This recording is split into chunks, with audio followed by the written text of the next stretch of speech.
Minus shaimat yang dirahmati Allah Subhanahu wa taala. Kita melanjutkan kajian kitab Bidayatul Hidayah bersama Ustaz Muhammad Hidayatullah Al-Seba. Fa'alihi falyatafadhal mashkura. Assalamualaikum warahmatullahi wabarakatuh. Alhamdulillah wassalatu wassalamu ala sayyidina Rasulillah wa ala alihi wa sahbihi wa man walah wa la hawla wa la quwwata illa billah. Rabbi shrah li sadri wa yassir li amri wa hlul uqdatan min lisani yafqahu qawli wasaddid bihi lisani wahdi qalbi bihaqqi nabiyyina Muhammadin sallallahu alaihi wasallam, amma ba'd. Jamaah Masjid Az-Zikrah Sentul yang dimuliakan oleh Allah, alhamdulillah, setelah kita menunaikan sholat subuh berjamaah, kita masih diberi kesempatan oleh Allah Subhanahu wa ta'ala untuk menunaikan kewajiban kita yang lain sebagai seorang muslim, yaitu kewajiban talabul ilmi, mencari ilmu. Kita akan lanjutkan kajian kitab Bidayatul Hidayah karya Imam Al-Ghazali. Kita sudah sampai, atau kita masih pembahasan tentang hal-hal yang harus kita jaga. Qala al-musannifu rahimahullahu ta'ala wa nafa'ana bihi wa bi'ulumihi fid dharaini amin. Wa ammal farju fahfadhhu an kulli ma harramallahu ta'ala. Maka terkait kemaluan, jagalah dia dari segala yang diharamkan oleh Allah Subhanahu wa ta'ala. Wa kun kama qala Allah ta'ala walladzina hum li furujihim hafizun illa ala azwajihim aw ma malakat aymanuhum fa innahum ghairu malumin. Maka jadilah orang-orang sebagaimana yang difirmankan oleh Allah Subhanahu wa ta'ala, walladzina hum li furujihim hafizun, dan orang-orang yang menjaga kemaluannya, illa ala azwajihim, kecuali kepada istri-istri mereka, au ma malakat aymanuhum, atau kepada budak-budak mereka, fa innahum ghairu malumin, maka kalau itu yang dilakukan dia tidak tercela. Ini adalah pembahasan tentang setelah sebelumnya kita diperintahkan untuk menjaga perut, ya, dari hal-hal yang diharamkan oleh Allah Subhanahu wa ta'ala. Ini sampai kepada pembahasan menjaga kemaluan. Maka kita harus menjaganya dari segala apa yang diharamkan oleh Allah Subhanahu wa ta'ala. Seperti apa? Az-zina, seperti zina. Wal liwat. Liwat itu apa? Sesama laki-laki. Ini kaumnya Nabi Lut, ya. Wal musahaqa lil mar'ah, juga sama, lesbi. Itu tidak boleh dilakukan. Wa kun kama qala Allah ta'ala, maka kita harus menjadi seperti atau sebagaimana yang difirmankan oleh Allah Subhanahu wa ta'ala, orang-orang yang menjaga kemaluannya, kecuali kepada istri dan kepada budaknya.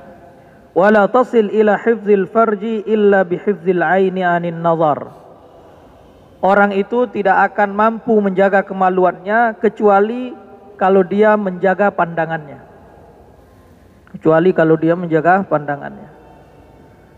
Jadi kalau kita liar pandangan kita, pikiran kita liar, hati kita liar, itu akan semakin sulit kita menjaga kemaluan kita. Tapi kalau kita membatasi pandangan kita dari hal-hal yang diharamkan oleh Allah Subhanahu wa ta'ala, maka itu akan mempermudah kita dalam menjaga kemaluan. Wala tasil ila hifzil farji illa bihifzil aini anin nazar. Maka kamu tidak akan bisa menjaga kemaluanmu kalau kamu tidak menjaga pandanganmu. Wa hifzil qalbi anit tafakkur. Jadi cara pertama adalah menjaga pandangan. Cara kedua adalah wa hifzil qalbi anit tafakkur. Menjaga pikiran, jangan banyak menghayal. Semakin kita banyak menghayal, maka kita akan sulit menjaga kemaluan kita. Kemudian yang ketiga adalah wa hifdzil batni 'anis syubhah. Caranya juga harus menjaga perut dari hal-hal yang syubhat, dari rezeki-rezeki yang syubhat. Ini kita sudah jelaskan di dalam pertemuan sebelumnya, bahwa kalau rezekinya nggak halal, makanan yang dimakan adalah makanan haram, maka anggota tubuh kita ini akan mudah untuk melakukan kemaksiatan. Tapi kalau kita sudah jaga perut kita dari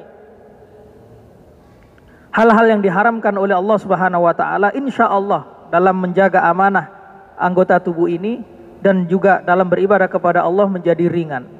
Wa hifdzil batni 'anis syubhati, menjaga perut dari hal-hal yang syubhat. Wa 'anis syibai, dan menjaga perut dari kekenyangan. Fa inna hadhihi muharrikatun lisyahwati wa magharisuha. Karena semua hal ini pandangan yang liar, pikiran yang liar, makanan yang syubhat, kekenyangan, semuanya ini adalah muharrikatun lisyahwati, penggerak syahwat kita.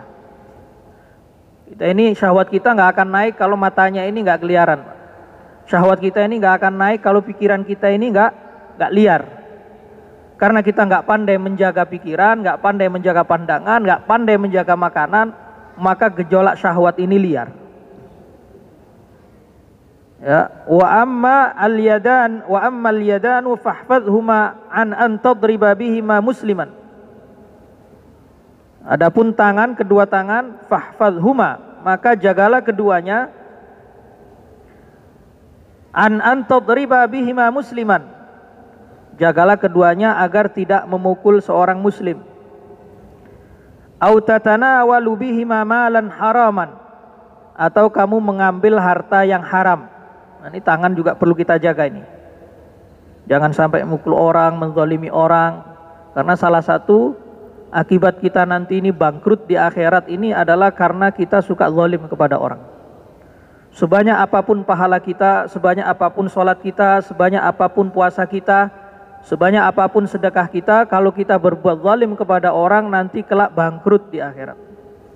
Karena Rasulullah SAW pernah bersabda di hadapan para sahabat, atadruna manil muflis? Apakah kalian tahu siapa yang muflis, yang bangkrut itu? Qalu al-muflisu fina ma la dirham lahu wa la mata'. Orang yang bangkrut itu, wahai Rasul, kata para sahabat, adalah orang yang tidak punya harta dirham, wala mata', enggak punya aset. Kata Rasulullah, bukan itu orang yang bangkrut.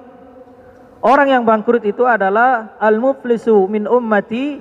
Orang yang bangkrut dari kalangan umatku adalah alladzi ya'ti yaumal qiyamah bi salatihi wa siyamihi wa zakatihi.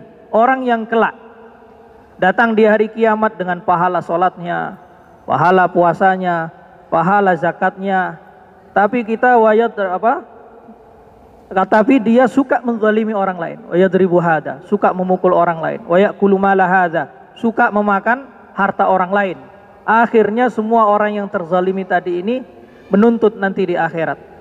Akhirnya diambil dari pahala kita yang suka menzalimi itu. Kalau sudah habis pahala kita untuk membayar hutang kezaliman kita selama di dunia, maka dosa orang itu dikasihkan kepada kita yang zalim, dan akhirnya kita dilemparkan ke neraka. Oleh karena itu ibadah ini susah. Sholat itu berat, puasa itu berat. Sekarang ini sudah mulai lapar semuanya nih. Ramadan puasa, berat puasa itu. Zakat sedekah itu berat. Yang lebih berat dari semua itu adalah menjaga pahalanya. Jangan sampai kita sholat tidak ada pahalanya. Tahajud kita 11 rakaat plus witir, ternyata nanti di akhirat tidak ada pahalanya. Jangan sampai kita banyak sholat, banyak puasa, banyak berzakat, banyak bersedekah, nggak ada pahalanya. Kenapa?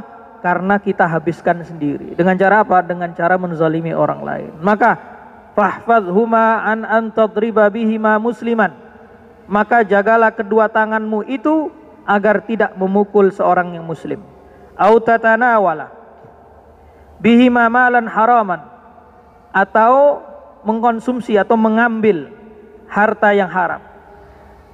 Au tu'dhiya bihima ahadan minal khalqi, atau tangan itu kamu gunakan untuk menyakiti makhluk Allah Subhanahu wa taala. lebih umum lagi nih. Minal khalqi ini maksudnya bisa juga manusia, bisa juga hewan dan lain sebagainya. Makanya ada ulama menulis kitab namanya judulnya Ar-Rifqu bil Hayawan, berbuat baik kepada hewan. Ya, bayangkan Islam ini begitu indah. Bukan hanya kepada sesama manusia kita disuruh berbuat baik, tapi kepada seluruh makhluk Allah Subhanahu wa taala. Bahkan kalau kita pernah lihat film Sunan-Sunan itu, mereka mencabut rumput itu nangis ya di film. Kalau ada yang pernah melihat itu. Kenapa ketika ditanya? Karena itu makhluk Allah Subhanahu wa taala, dengan kita cabut mati dia. Sampai begitu cara dia itu berpikir. Cara ulama itu berpikir. Mungkin bagi kita hal yang biasa, tapi bagi orang-orang yang dekat dengan Allah menjadi luar biasa. Makanya ada sebuah ungkapan, hasanatul abrar sayyiatul muqarrabin. Kebaikan orang-orang yang baik itu masih merupakan keburukan bagi orang-orang yang dekat dengan Allah Subhanahu wa taala. Salat tahajud 2 rakaat baik enggak? Baik? Baik ya? Luar biasa, karena sudah banyak di antara kita enggak salat tahajud kan? Artinya di antara kita salat tahajud 2 rakaat saja sudah baik. Ini namanya hasanatul abrar, kebaikan orang-orang baik di antara kita pada umumnya. Tapi sayyiatul muqarrabin, ini keburukan bagi orang-orang yang dekat dengan Allah. Kenapa? Malu mereka kalau cuma hanya 2 rakaat. Imam Ahmad bin Hambal, pimpinan mazhab Hambali, setiap malam itu sholat rakaatnya 300 rakaat. Jadi 150 kali sholat. Karena sholatul laili masna masna kata Rasulullah. Sholat malam itu 2 rakaat. Ya, 2 rakaat. Jadi Imam Ahmad ini setiap malamnya 150 kali sholat. Artinya 300 rakaat. Karena para orang-orang yang dekat dengan Allah Subhanahu wa taala itu tidak mau beribadah yang standar-standar saja. Kita sholat subuh itu standar, kewajiban memang. Tapi yang akan menjadi waliyun min auliyaillah di dalam hadis qudsi itu apa? Orang yang memperbanyak sunnahnya, tapi selesai dengan wajibnya. Jangan sampai maghrur, jangan sampai tertipu oleh setan. Kita dibuat senang melakukan hal-hal sunnah, yang wajib lupa, Pak. Yang wajib lupa. Kita suka sedekah, Pak, ke tempat yang jauh. Ada bencana, rajin kita. Karena diumumkan ya sama panitia penggalangan dana ya. Tapi tetangganya kelaparan nggak pernah tahu dia. Tetangganya anaknya putus sekolah nggak pernah tahu dia. Ini orang-orang yang maghrur. Kenapa? Karena dia tidak tahu mana yang lebih penting, mana yang lebih harus diutamakan daripada yang lain.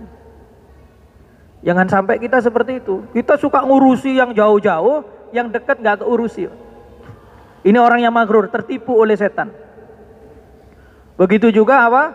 Kita kalau tahajud ini rajin, kalau duha ini rajin. Giliran sholat wajib berat sekali.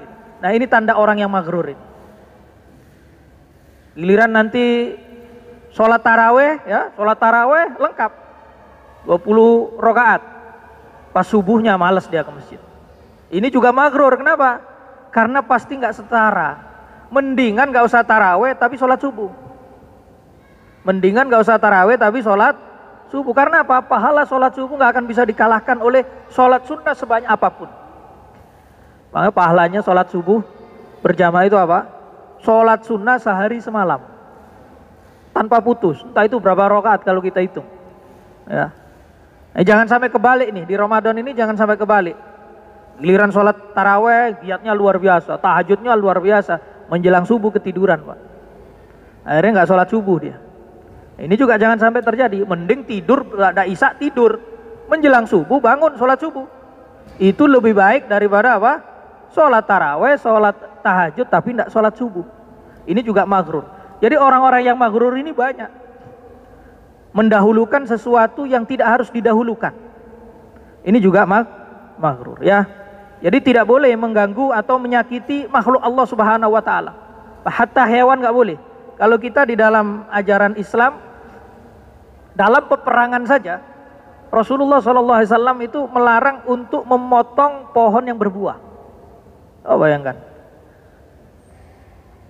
Jadi seandainya ajaran Islam tentang perang ini dibuat standar perang internasional, itu nggak akan ada cerita seperti sekarang ini. Sekarang ini Amerika menggaung-gaungkan HAM, hak asasi manusia. Itu yang pantas berbicara itu Islam. Islam ini luar biasa. Tapi memang sekarang eranya era Islam ditekan sekarang. Sudah zamannya. Jadi udah biasa-biasa saja. Tapi nanti pada akhirnya Islam ini akan jadi pemenang. Itu sudah janji. Jadi nggak usah khawatir. Nggak usah kita ini ingin berjuang untuk Islam seakan-akan harus Islam ini sukses jaya di masa kita hidup. Nggak perlu. Akhirnya melakukan hal-hal yang nggak terpuji. Gitu. Melakukan hal ini, hal itu, mencaci sana, mencaci sini, atau mungkin melakukan peledakan bom dan lain sebagainya. Nggak perlu. Kita berusaha memperjuangkan Islam ini semampu kita. Kita punya harta, kita kasih harta. Kita punya tenaga, kita kasih tenaga. Kita punya ilmu, kita kasih ilmu. Kita bisa bersuara, kita bersuara. Tapi jangan melakukan hal-hal yang masuk pelanggaran. Baik pelanggaran agama ataupun pelanggaran pemerintah. Karena Islam itu tidak ada ceritanya di dalam hukum Islam itu kita melanggar aturan-aturan negara, itu nggak boleh. Karena itu bagian dari al-wafa. Ya ayyuhalladzina amanu aufu bil uqud. Hai orang-orang yang beriman, tepatilah janjimu. Kita ini dalam satu negara ini punya aturan. Ini kesepakatan kita ini. Mau itu undang-undang, kalau mau merubah atau apa, masuk ke parlemen. Kalau mau merubah aturannya masuk ke parlemen. Jangan di luar itu. Ada mekanisme. Bahwa Ustadz, waduh, kalau sebuah perjuangan lewat parlemen udah susah dan lain sebagainya. Udah kita pakai yang radikal-radikal saja. Kita pakai yang langsung-langsung saja, nggak boleh juga. Jangan sampai kata Syekh Al-Qardawi, seorang ulama yang memang di dunia pergerakan, salah satu penyakit gerakan Islam itu adalah ingin sukses di masanya. Jadi terburu-buru, Pak. Padahal Islam ini pasti akan sukses. Islam ini pasti akan jaya. Tidak harus di masa kita hidup. Kalau memang tidak bisa berbuat sampai 10, berbuat sampai 5, mentarbiyah, mengajar generasi, itu yang akan melanjutkan perjuangan. Tidak usah berlebihan. Karena nanti di akhir zaman Imam Mahdi udah pasti Islam menang. Ini dunia ini kan sudah disetting sama Allah Subhanahu wa taala. Bahkan kita duduk seperti ini sudah settingan Allah Subhanahu wa taala. Ya, itu di alam ruh, di alam arwah, itu kita sudah seperti ini. Tapi kita kan nggak sadar kan. Kita aja janji sama Allah aja nggak sadar sampai sekarang. Ya kan, di Al-Qur'an dibilang sama Allah diambil sumpah, alastu bi rabbikum, apakah saya ini adalah Tuhan kalian? Qalu bala, semua kita menjawab, ya Anda Tuhan kami. Ada yang ingat itu, janji itu? Gak ada yang ingat ya? Kapan kita ngomong seperti itu? Tapi di Quran itu, Pak. Itu namanya di alam arwah, di alam ruh. Jadi kita ini sudah duduk-duduk seperti ini. Ini settingan, tapi jangan buat dalil ya.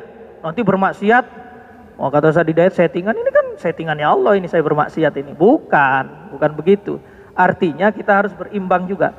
Dalam akidah kita ini antara ikhtiar berusaha kita dengan kita pasrah dengan Allah, antara khauf dan roja, antara takut kepada Allah dengan berharap kepada Allah subhanahu wa ta'ala. Jadi kita harus berbuat baik. Au takhunu bihima fi amanatin. Jangan sampai juga kita memakai kedua tangan kita ini untuk mengkhianati sebuah amanah. Amanah, apapun dikasih amanah. Kenapa simbolnya kok tangan di sini? Kenapa kok yang berkhianat itu tangan? Kita punya jabatan, kita pakai tanda tangan kita, pakai tangan itu ya. Korupsi atau apa, semuanya pakai tangan. Makanya sekarang di Indonesia ini undang-undang korupsi ini bukan hanya ngambil duit, Pak. Salah kebijakan pun diangkut juga sama KPK. Nah, hati-hati itu tanda tangan itu ya. Nggak boleh mengkhianati amanah. Jaga tanganmu dari mengkhianati amanah. Awadiatin, atau mengkhianati titipan. Dititipin orang, digondol, ya. Dititipin orang, dipakai. Nggak boleh. Kita kalau dititipin orang apapun tidak boleh kita pakai, kecuali dengan izin yang menitipkan. Ya, ini hati-hati nih. Au taktuba bihi ma la yajuzun nutqu bihi. Atau kita menggunakan kedua tangan kita untuk menulis sesuatu yang tidak boleh diucapkan. Ya, banyak hal, ya. Entah itu jambi-jambi sihir, ya kan? Entah itu perkataan-perkataan kotor dan lain sebagainya. Itu dengan kedua tangan kita. Jangan sampai kita melakukan itu. Fa innal qalama ahadul lisanaini. Karena sesungguhnya pena itu adalah salah satu dari bentuk lisan. Ada berbentuk lisan yang kita ucapkan ini, ada berbentuk tulisan. Tulisan itu juga bagian dari lisan. Kadang tulisan itu jauh lebih tajam daripada lisan. Apalagi sekarang di zaman medsos ya. Ada tulisan di WA share ya. Kadang orang ribut pun gara-gara share-sharean. Ya kan? Gak ada yang ngomong di WA itu, gak ada yang ngomong, gak ada suara. Cuman ada share-sharean. Orang ribut gara-gara tulisan. Nah, hati-hati ini masalah tulisan ini. Jangan sampai apa? Menulis. Nah, ini cocok juga ini buat media sosial ini. Jangan sampai menulis sesuatu yang tidak layak diucapkan. Nulis sesuatu yang tidak layak, kalau diucapkan nggak layak. Fahfadzil qalama amma yajibu hifdzul lisani anhu, maka jagalah penamu, jagalah tanganmu, jagalah sekarang jarimu, media sosial sebagai mana engkau menjaga lisanmu. Sekarang orang nggak ngomong tapi nyelekit, pakai apa? Pakai tangannya. Ya. Kadang pun di Facebook itu kan ada itu apa? Ada yang motion ketawa, ada yang nangis, itu kan bisa juga menyakiti orang itu ya. Orang nulis status di apa? Dikomentari cuma dengan klik-klikan saja, itu bisa juga menyakiti orang itu. Ya. Wa ammar rijlani fahfazhuma an antamsya bihima ila haramin. Adapun kedua kaki, maka jagalah keduanya agar tidak berjalan ke tempat yang haram atau kepada sesuatu yang diharamkan oleh Allah Subhanahu wa taala. Au tas'a bihima ila babi sultanin zalimin, atau pergi kepada pemimpin yang zalim.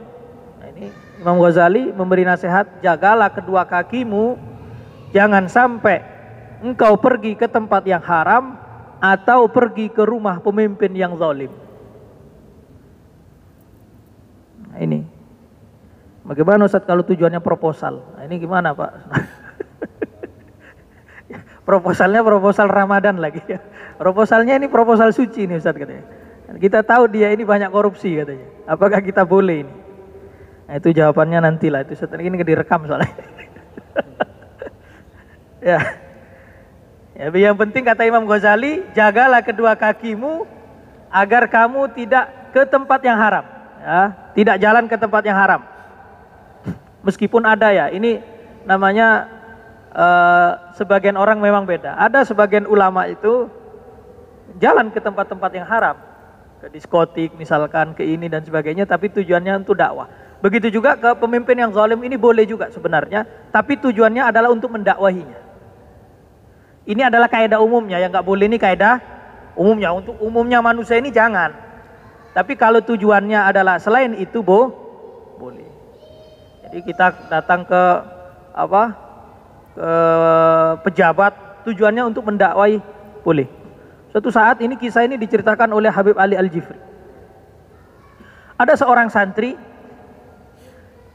diminta diminta ketemu oleh kiainya, diminta ketemu ulama fulan. Jadi kiainya ini di desa punya santri, nanti kalau kamu ke kota temuilah ulama fulan. Ini dia waliun min auliya illah min ahli zuhud.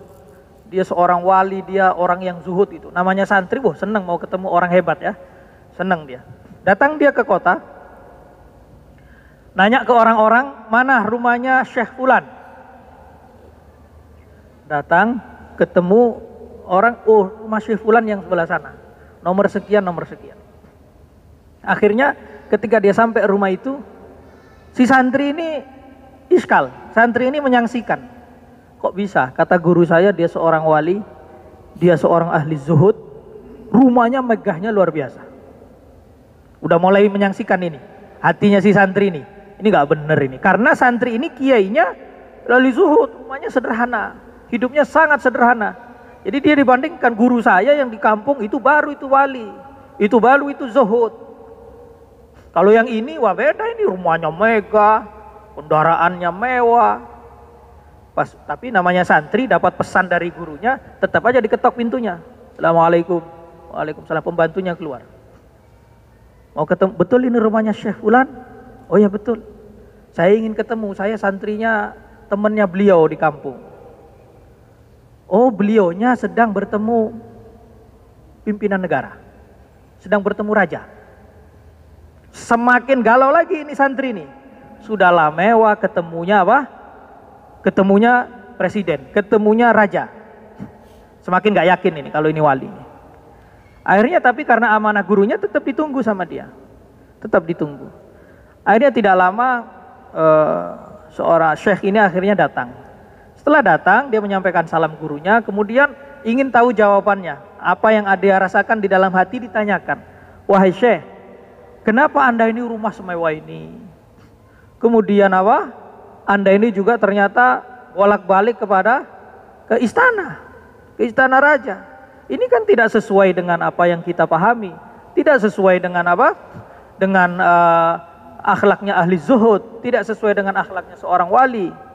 Kata syekh tadi mengatakan, saya ini datang atau mendatangi raja ini bukan untuk meminta-minta, tapi saya ini mendatangi raja ini untuk menasehati dia. Jadi saya mendatangi raja untuk nasihatin dia, bukan untuk saya itu ngambil hartanya dia. Yang nggak boleh itu mengambil hartanya. Justru yang duniawi sekali itu gurumu, katanya. Digituin sama syekh itu tadi. Salam ke gurumu. Gurumu itu walaupun kelihatan miskin, kelihatan zuhud, tapi luar biasa duniawinya. Hilang dunia sedikit darinya, galau hatinya. Akhirnya santri ini penasaran juga, balik pulang, dilaporkan apa yang dia ketemu dengan syekh itu. Kata gurunya, iya dia betul dia. Dia walaupun kaya, dia walaupun dekat dengan pejabat, tapi hatinya selalu konsentrasinya nggak pernah lepas dengan Allah Subhanahu Wa Taala. Sedangkan saya, walaupun miskin, walaupun apa, tapi terlalu duniawi. Ini mungkin pernah saya ceritakan tentang kisahnya Syekh Abdul Qadir Jailani. Sering saya ulang kisah ini. Ada seorang ahli zuhud cuman punya botol, kemana-mana nggak punya rumah, nggak punya apa, nomaden dia. Jalan kemana-mana, akhirnya ketemulah Sultanul Aulia Syekh Abdul Qadir Al-Jilani. Syekh Abdul Qadir Jailani juga begitu, rumahnya Mekah, kudanya terbaik. Kalau zaman sekarang kendaraannya paling mahal, kudanya termahal yang ditunggangi oleh Syekh Abdul Qadir Jailani di Baghdad. Akhirnya orang ini juga iskal juga, mempersoalkan juga, kok begini kehidupan seorang yang ahli zuhud, kok begini seorang kehidupan Sultanul Aulia, pimpinan para wali. Akhirnya kata Syekh Abdul Qadir Jailani, ayo kamu ikut saya, nunggang kuda, boncengan di belakangnya. Diajak keliling, tapi pesannya Syekh Abdul Qadir Jailani adalah dikasih satu cingkir air, penuh air. Pesannya satu, selama perjalanan jangan sampai ada air yang tumpah. Siap, kata orang tadi. Selama perjalanan berkeliling-keliling, setelah selesai Syekh Abdul Qadir Jailani bertanya kepada orang itu, wahai fulan, kamu lihat nggak tadi pemandangan yang luar biasa selama perjalanan? Kata orang ini, bagaimana mungkin saya bisa melihat pemandangan? Wong kamu tugaskan saya untuk menjaga air jangan sampai tumpah. Nggak sempet dia apa? Melihat kanan kiri dia nggak sempat. Kata beliau, begitulah saya. Harta ada di tangan saya tapi tidak pernah masuk kepada hati saya. Konsentrasi saya kepada Allah Subhanahu Wa Taala. Seandainya harta ini diambil detik ini pun hati saya nggak berubah kepada Allah Subhanahu Wa Taala. Inilah adalah apa? Wali-walinya Allah Subhanahu Wa Taala. Sebagaimana Nabi Ayub. Nabi Ayub orang kaya raya. Setan iblis datang ke Allah Subhanahu Wa Taala melaporkan, ya Rob, hambamu Ayub itu rajin ibadah di masjid, di mihrab karena kamu kasih dia kaya. Coba hartanya kamu ambil, dia jadi orang yang miskin. Mungkin dia libur, dia apa? Dia sholatnya. Mungkin dia karena sibuk nanti cari kerjaan di sana kemari. Kata Allah Subhanahu Wa Taala, oh tidak iblis, saya tahu hambaku yang bernama Ayub itu tulus kepadaku. Ibadahnya bukan karena aku kasih harta, tapi ibadahnya memang tulus karena aku. Iblis ingin membuktikan, akhirnya dirusak semua hartanya Nabi Ayub. Hewan ternaknya dibuat mati, tanamannya dirusak semua. Seketika Nabi Ayub menjadi orang paling miskin. Iblis datang kepada Ayub, wahai Ayub, kamu sekarang sudah saya rusak semua hartamu. Kamu menjadi orang paling miskin saat ini juga. Nabi Ayub tidak galau seperti kita. Masa? Aset saya yang di sana hilang, aset sana, bisnis saya yang di sana rusak. Gak galau seperti kita Nabi Ayub. Nabi Ayub justru mengatakan, alhamdulillahilladzi a'tani wa akhadha minni. Alhamdulillah, malah bukan innalillahi. Kalau kita innalillahi, Pak. Ya, kita punya bisnis di mana gitu, rusak, bangkrut, innalillahi wa inna ilaihi raji'un. Udah curhat kemana-mana ke teman, waduh saya ini bangkrut tolong. Tapi kalau Nabi Ayub bukan, rusak semua hartanya, malah alhamdulillah. Alhamdulillahilladzi a'tani wa akhadha minni. Segala puji bagi Allah yang telah memberiku sekarang mengambil lagi. Itu akidah yang luar biasa, Pak. Nah, sekarang kalau urusan dunia itu yang pakai begitu saja akidahnya, nggak usah ribet-ribet. Ya, kita nggak terlalu dikasih harta banyak, pikir positifnya, oh hisapnya nanti cepat. Ya. Yang punya harta banyak juga begitu, harus takut, waduh nanti hisapnya lama ini, disedekahkan, ya kan? Disedekahkan dan sebagainya. Itu akidah kita harus seperti itu. Iblis, alhamdulillahilladzi a'tani wa akhadha minni. Segala puji bagi Allah yang telah memberiku dan kemudian mengambil lagi. Dulu kita lahir punya harta nggak? Nggak ada. Pakaian aja nggak punya kita. Telanjang kita, nggak punya pakaian. Kemudian sama Allah dikasih pakaian, rezeki pakaian, lewat orang tua kita, rezeki kita. Sampai kita besar, sampai bisa mencari duit sendiri. Itu semuanya adalah pemberian Allah. Itu semuanya ada pemberian Allah. Jadi kalau Allah mau ngambil lagi, ya memang itu milik Allah. Lillahi ma fis samawati wa ma fil ard. Milik Allah lah apa yang ada di langit dan apa yang ada di bumi. Gak ada yang Pak milik kita, gak ada. Kita menjadi pening kita urusan dunia ini karena merasa memiliki. Kalau kita gak mau merasa memiliki, gak pusing kita. Gak dikasih rezeki 1 bulan ini, ya memang bukan rezeki kita, bukan milik kita. Kemudian ada sesuatu yang hilang dari kita, ya memang itu sudah masanya. Bahkan diri kita pun kita gak memiliki. Ada yang bisa menjaga dirinya hidup abadi gitu di dunia? Gak ada. Ada masanya, langsung diambil oleh Allah Subhanahu wa ta'ala. Maka kita kalimatul istirja'nya apa? Inna lillahi. Kita milik Allah. Kita saja milik Allah, bukan milik diri kita. Apalagi harta sekeliling kita, itu bukan milik kita. Jadi kalaupun itu habis di dunia ini, nggak ada masalah. Itu diambil milik Allah Subhanahu wa ta'ala. Meskipun secara fikih, kalau harta kita mau diambil orang, kita harus fight, kita harus jaga. Jangan gara-gara itu milik Allah, ada orang mau mencuri, silakan, ini milik Allah. Ya jangan begitu juga. Iya. Bahkan orang mempertahankan hartanya dari perampok, dari maling, sampai dia meninggal, matinya mati syahid. Ini Bapak, kalau ada perampok, Anda mempertahankan harta sampai meninggal, dibunuh misalkan, matinya mati syahid. Jadi bedakan ya antara kita berpikir tasawuf dengan berpikir fikih. Ya. Tapi kalau mau dikasihkan pencuri datang, dikasihkan juga nggak apa-apa juga sebenarnya. Mau mencuri apa? Oh butuh sekian, udah ini ambil, nggak ada masalah juga, Ya, mungkin pencurinya juga kaget juga, ini kok pemilik rumahnya kok baik sekali ini kan. Datang-datang kepergok bukan diusir, kamu butuh berapa, sekian dikasih gitu ya. Itu bagus juga itu, ya. Jangan sampai kepada fa innal masya ila salatin adh-dhalama min ghairi daruratin. Karena sesungguhnya berjalan kepada para pemimpin yang zalim tanpa darurat, wa irhaqi maksiatin kabiratin, dan melakukan kemaksiatan besar, fa innahu tawadu'un wa ikramun lahu ala zulmihim. Itu bentuk dari tawadhu dan memuliakan mereka akan kezalimannya. Jadi kalau kita tidak ada darurat, tidak ada untuk menasihati, datang kita kepada pemimpin yang zalim, tidak menasihati, tidak apa, itu bentuk dari penghormatan kepada mereka akan kezalimannya. Ini juga perlu kita hati-hati.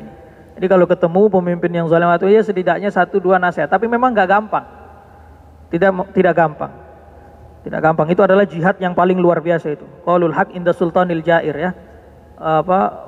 Mengucapkan kebenaran di hadapan pemimpin yang zalim itu adalah salah satu jihad yang paling afdol. Tapi tidak semua orang bisa melakukan itu.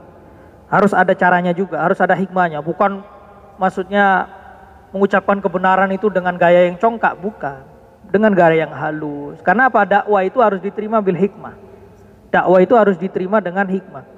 Bukan berarti orang yang teriak-teriak, kowar-kowar, kemudian menasihati pemerintah, kalau itu tidak masuk ke hatinya, itu justru tidak maslahat. Yang maslahat itu dekati dengan lemah lembut, ajak dengan lemah lembut, dengan cara yang hikmah. Waqad amarallahu ta'ala bil i'radi anhum. Allah Subhanahu wa ta'ala memerintahkan kita untuk berpaling dari mereka, para pemimpin yang zalim, fi qaulihi ta'ala, dalam firman Allah Ta'ala, wala tarkanu ilal ladzina zalamu fatamassukumun nar. Jangan kalian tunduk kepada orang-orang yang zalim, sehingga agar kalian tidak disengat oleh api neraka. Baik, saya kira itu ya untuk kajian pagi ini. Sudah kurang berapa menit? Berapa? 10? 5 menit. Ya baik, silakan kalau ada pertanyaan. Ya silakan.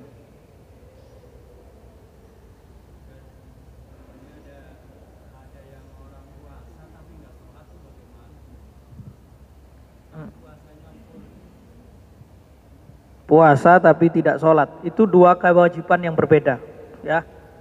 Dua kewajiban yang berbeda. Dia dapat pahala puasa, tapi dia juga dapat dosanya meninggalkan sholat. Nah, ini jangan dicampur adukan. Ah, saya nggak puasa, kenapa? Sholat aja saya tidak. Jangan dicampur adukan. Ini yang sering campur adukan juga nanti akhirnya logikanya masuk ke perempuan-perempuan yang nggak mau berjilbab. Jadi mending kita hijabin hatinya, ya, nggak usah pakai jilbab lah. Yang penting hatinya baik. Padahal itu dua kewajiban yang berbeda. Mengenakan jilbab kewajiban, berhati baik kewajiban yang lain. Jangan apa? Jangan dicampur adukkan. Ya, mengenakan jilbab wajib, berhati yang baik wajib. Jangan dikorelasikan. Mending apa? Mending kita nggak berjilbab tapi hatinya baik. Jangan seperti itu. Begitu juga puasa. Puasa itu kewajiban tersendiri, sholat kewajiban tersendiri. Orang yang melakukan puasa penuh dapat pahala puasanya, tapi dia juga mendapatkan dosa meninggalkan sholat, ya, kewajiban yang berbeda. Baik, ada lagi? Ya. Assalamualaikum warahmatullahi wabarakatuh. Tadi Ustaz ceramah tentang tasawuf. Maaf pengapnya. Apakah dalam Islam itu ada filsafat? Artinya orang yang bijaksana.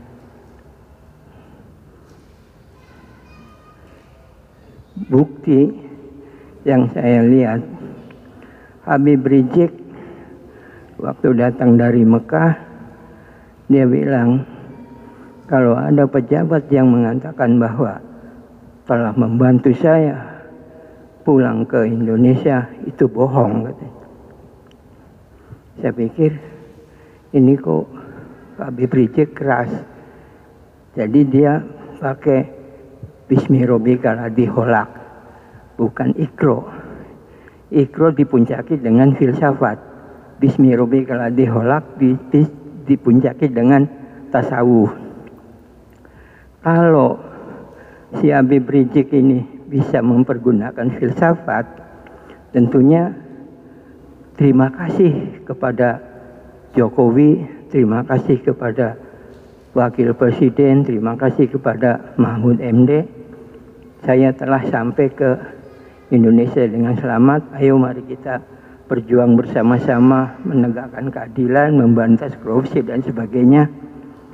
Nah, itu menggunakan kebijaksanaan atau filsafat. Nah, yang dipakai oleh Habib Rizik nggak menggunakan filsafat, sehingga sekarang masuk gue semua hartanya disita oleh negara. Sedangkan dalam Islam itu ikro bismillahirrahmanirrahim, ayat pertama yang turun itu ikro, itu filsafat, bismillahirrahmanirrahim tasawuf. Nah, ini nggak bisa dipisahkan, hanya bisa dibedakan. Jadi satu paket Islam itu fidunya wal akhirah, dunia dan akhirat.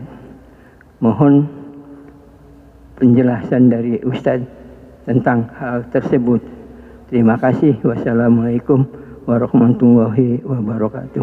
Waalaikumsalam warahmatullahi wabarakatuh. Pertanyaannya berat.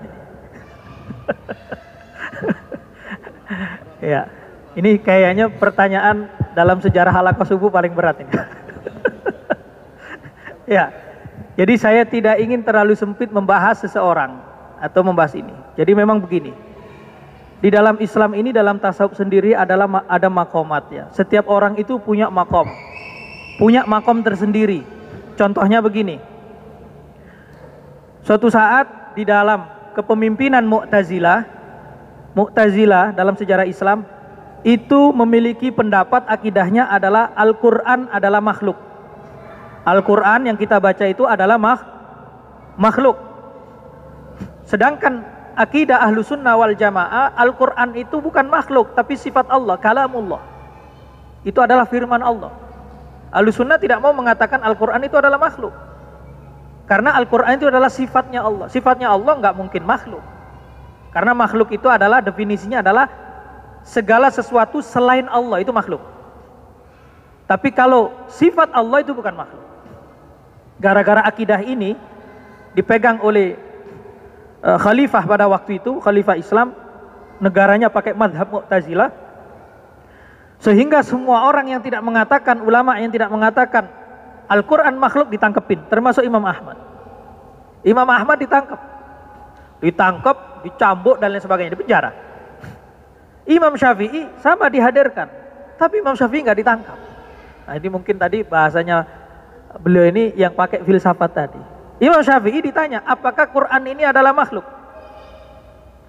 Imam Syafi'i dengan kecerdasannya mengatakan, Taurat, Zabur, Injil, Al-Quran, 4 ini adalah makhluk.